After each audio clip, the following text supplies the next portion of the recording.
بصرہ اور بغداد کے ہر شہری کو، دنیا کے ہر مسلمان کو حق ہے کہ وہ ان سارے حربی ملکوں سے جہاں چاہے ان سے جنگ کرے، کیونکہ انہوں نے ارض الاسلام کو روندا ہے۔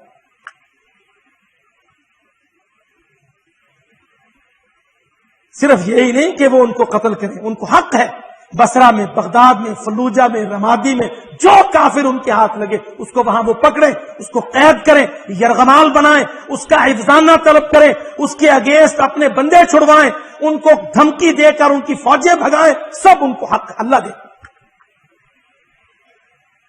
ہاں جن شہروں میں جنگ نہیں ہے، چاہے وہ کافروں کے ہیں، جس کافر ملک نے امریکہ کے ساتھ فوج نہیں بھیجی، ہم کہتے ہیں اس کو امن دو، امن دو، اس کا کوئی شہری نہ پکڑو، پتہ تو چلے دنیا میں مسلمان ہے۔ یاد رکھو اللہ کی قسم، ان 28 ملکوں میں سے جن ملکوں نے امریکہ کے ساتھ فوجی مدد کی افغانستان میں یا عراق میں، ان 28 ملکوں کا حکم حربی کافر کا حکم ہے، حربی کافر کا حکم۔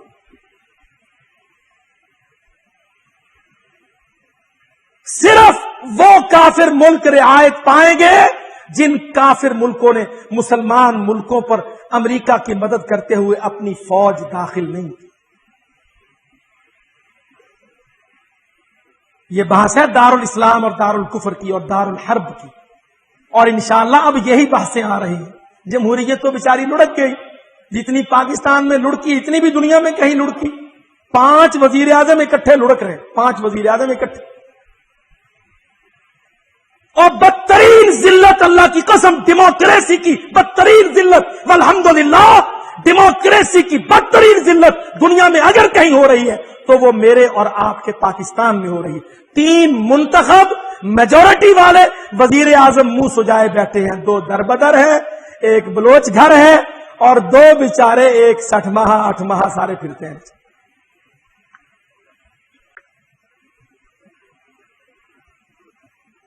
عدل دلیل اس بات کی ہے کہ دنیا میں جہاد کافروں کے نظاموں کو ڈھا رہا ہے، ان کی پچ کو توڑ رہا ہے۔ یہ برطانیہ اور امریکہ نے راج کیے تھے ڈیموکریسی کی پچ پر، انشاءاللہ تعالیٰ اب جہاد اس پچ کو توڑ رہا ہے۔ جب پچ ٹوٹے گی تو ٹیم بلے سر میں ہی مارے گی نا، کھیلنے کی جگہ تو کوئی نہیں ہوگی تھی۔ یہ ہے جہاد جو کافروں کی بنائی ہوئی بچھائی ہوئی پچ کو توڑ رہا ہے۔ مجاہد نے تو میدان میں جہاد کیا نا، اسلام آباد میں کیا ہوا ہے؟ جو 5 اکٹھے لڑک گئے بیچارے۔ اب تحریک چل رہی ہے، 60 دن کے وزیر اعظم کے لیے 17 بندے کیمپین چلا رہے ہیں۔ جناب عزت مآب صدر صاحب، وہ انجمہ لانے کی بجائے اسی کو جوان کر لو جو رکھا ہوا ہے۔ ہم کہتے ہیں ذرا بہاولپور ڈگری کالج کے پولیٹیکل سائنس کے پروفیسر سے پوچھئے تو پروفیسر صاحب، یہ ڈیموکریسی کا حشر کہیں آپ نے دنیا میں دیکھا؟ کانسٹیٹیوشنل ڈیموکریسی اور پارلیمنٹری ڈیموکریسی کی یہ ذلت انشاءاللہ اس سے زیادہ ہوگی، اور جو ہندو سے دوستی کا دم بھرے گا وہ اس سے زیادہ ذلیل ہوگا، اور جو امریکہ بے ایمان سے تعاون کا ہاتھ بڑھائے گا دنیا اس کا عبرتناک انجام دیکھے گی۔ آزادیاں صحیح معنی میں حاصل کرو، آزادی توحید و تلوار سے ملتی ہے۔ دیکھ لو نبی علیہ الصلوۃ والسلام کے پاس مکہ میں توحید تھی، تلوار نہیں تھی، آزادی نہیں ہے۔ اللہ نے ہجرت کروائی، ہجرت نے تلوار دی، تلوار نے بت گرائے، مشرک کاٹے، ابو جہل ابو لہب گرے، آزادی پورے جزیرۃ العرب کو ایسی نصیب ہوئی۔ اللہ نے فرمایا اذا جاء نصر اللہ والفتح، جب اللہ کی مدد اور جزیرۃ العربیہ کی فتح آ گئی تو پھر اے نبی تیرا کام نمٹ گیا، اب تیری امت کا کام الحمدللہ نحمده ونستعینه ونستغفره ونؤمن به ونتوکل علیہ ونعوذ باللہ من شرور انفسنا ومن سیئات اعمالنا من يهده الله فلا مضل له ومن يضلل فلا هادي له واشهد ان لا اله الا الله وحده لا شريك له واشهد ان محمدا عبده ورسوله اما بعد فان خير الحديث كتاب الله وخير الهدي هدي محمد صلى الله عليه وسلم وشر الامور محدثاتها وكل محدثة بدعة وكل بدعة ضلالة والضلالة في النار۔ میرے عزیز بھائیوں اور ساتھیوں، آج ہر مسلمان کی بہت بڑی بڑی ذمہ داریاں اس پر عائد ہوتی ہیں۔ ہم ایک بہت بڑے محاذ پر طاقت اور قوت کے بغیر کھڑے ہیں۔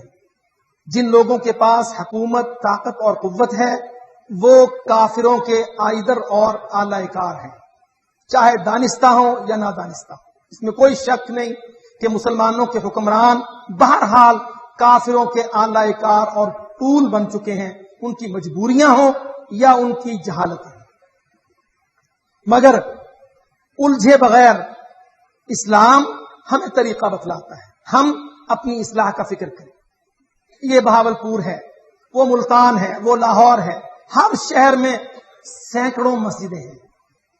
مولویوں کی تربیت کرو، وہ اصلاح پر کھڑا کریں، پھر اصلاحی واعظ کو سن کر اپنے کانوں میں روئی نہ ٹھوس لو، اس اصلاح پر جا کے اپنے گھر کو تیار کرو۔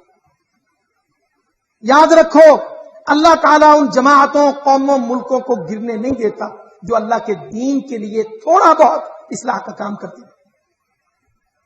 وَمَا كَانَ رَبُّكَ لِيُهْلِكَ الْقُرَىٰ بِظُلْمٍ وَأَهْلُهَا مُصْلِحُونَ۔ یہ بات میں اپنی گرہ سے نہیں کہہ رہا، وقت کی طوالت کا خوف ہے، آپ کا مزاج بہاولپور کی گرمی، ورنہ اللہ کی قسم یہ موضوع بہت ہی عام ہے۔ وَمَا كَانَ رَبُّكَ لِيُهْلِكَ الْقُرَىٰ بِظُلْمٍ وَأَهْلُهَا مُصْلِحُونَ وَهُمْ يَسْتَغْفِرُونَ۔ دو باتیں میرے رب نے کہی، دو باتیں اللہ کے واسطے میں پاکستان کے بچانے کے لیے دو باتیں آپ کو بتاؤں۔ اللہ نے قرآن میں وعدہ فرمایا، تیرا رب بستیوں کو تباہ نہیں کرے گا اگر بستیوں والے اصلاح پر کھڑے ہو جائیں۔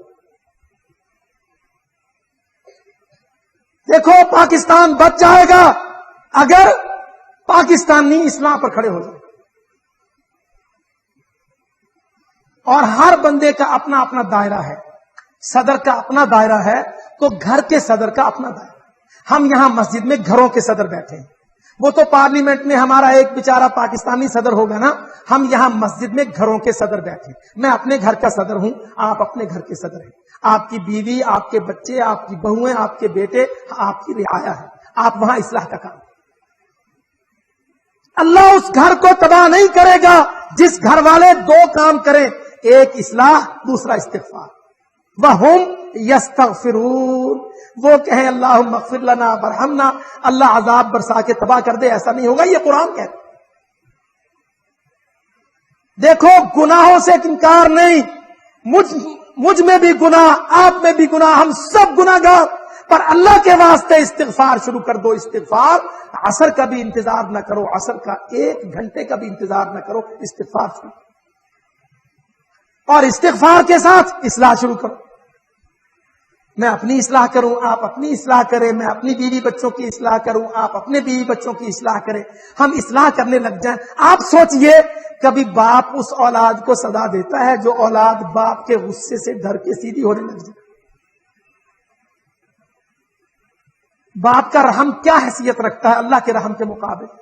اللہ اس قوم کو، اپنے اس بندوں کو سزا نہیں دے گا جو اللہ کے ڈر سے کانپ اٹھے اور فوراً سیدھے ہو جائیں، سیدھے ہونے کی کوشش ہی شروع کر دیں۔ میں نے واللہ ایک آدمی کو دیکھا، ایک عرب ملک کی بات ہے، وہ اپنے بہت چھوٹے بچے کو مسجد میں لے کے آئے روزانہ، پھر اس کو فجر کے وقت کہے کہ وہ بولے پڑھے۔ تو میں نے ایک دن اس کو کہا کہ بھائی صاحب، شیخ عرب تھے ہمارے دوست، نے کہا بچہ تو بہت چھوٹا ہے، کہتا میں یہ چاہتا ہوں کہ میں چھوٹے سے بچے کو لاؤں، یہ الٹے سیدھے ہونٹ ہلائے، اللہ اس کے الٹے سیدھے ہونٹ ہلتے دیکھ کر مجھے معاف کر۔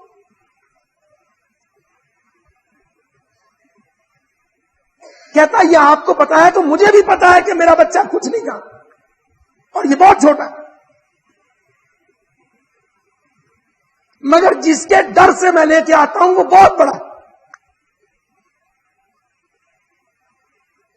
تو کہتا کہ میں یہ چاہتا ہوں کہ وہ بہت بڑا رب میرے اس بہت چھوٹے بچے کے الٹے سیدھے ہونٹ ہلتے دیکھ کر مجھے معاف کر۔ اس کے غضب کی بھی حد نہیں، پر اس کی رحمت کی وسعت کی بھی انتہا۔ تو اس کی رحمت کو کھینچ لانے کا طریقہ یہ ہے کہ ہم اصلاح و استغفار فوراً شروع کریں۔ حکومتوں اور پارٹیوں اور فلاں کو الزام دینے کی بجائے ہم فوراً اپنے آپ کی طرف توجہ کریں۔ شہر بھی اس سے بچیں گے اور ملک بھی انشاءاللہ اسی سے بچیں گے۔ ان اللہ یامر بالعدل والاحسان وایتاء ذی القربى۔ بسم اللہ الرحمن الرحیم۔ السلام علیکم ورحمۃ اللہ۔ تلاوت کلام حکیم جید علماء